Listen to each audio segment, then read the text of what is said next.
Recorded Books presents Cursed Dynasty, Gravity City Book 3, by C.J. Vallon and Artie Cabrera. Narrated by Pete Bradbury.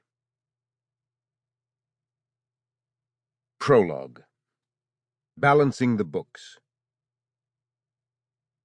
Volder Building, Gravity City, Nabuna. And just like that, the shit hit the fan.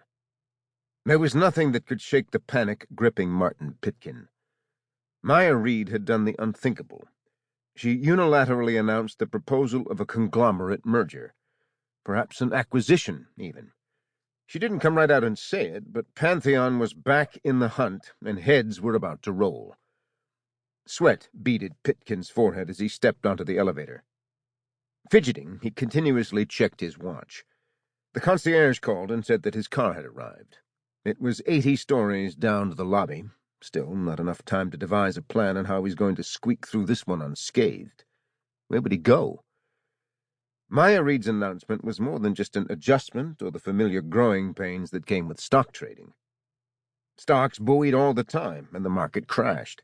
It was nothing so drastic as to cause genuine alarm. Things had a way of working themselves out when you knew how to game the system, and the system was gamed like a well-oiled machine. That's where Martin Pitkin came in.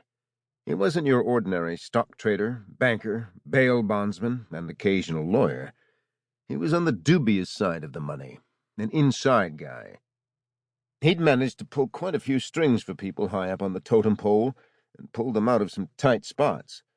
Some may have called him a cleaner, but Martin Pitkin was too old and soft to get involved in the muscle side of the business.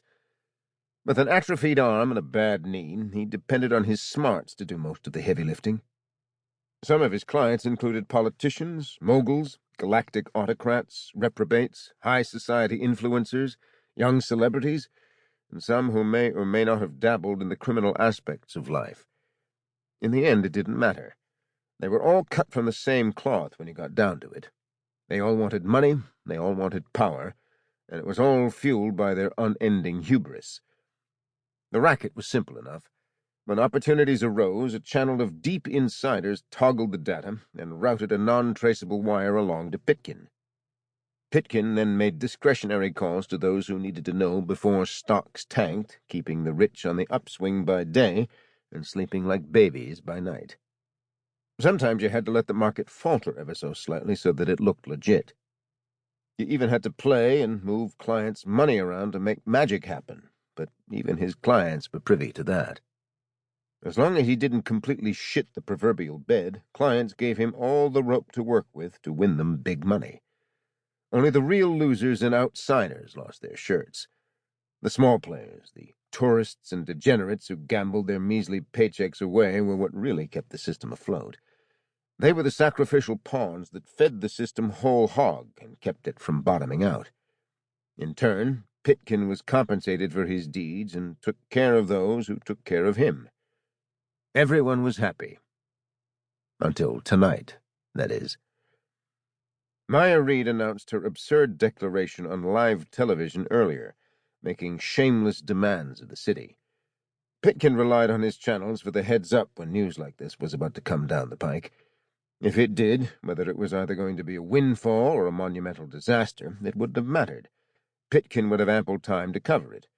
It was fixable if bankers and investors got spooked and decided to pull out after the Seagazer incident.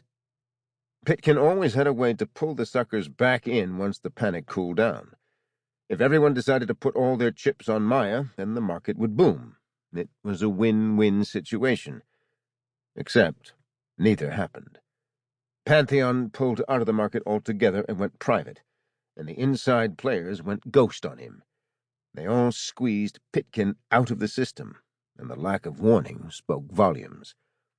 For Marty Pitkin, this spelled the end of his services. He didn't know what the future had in store for him, per se, but he had a pretty damn good idea what it was if someone at Pantheon looked at the books and saw that he'd been taking generous liberties with their money without them knowing. The books were about to be balanced. The payment was due, and many were going to pay up. The elevator came to a smooth stop once it reached the lobby, and the end was there waiting for Pitkin when the doors opened. Sample complete. Ready to continue?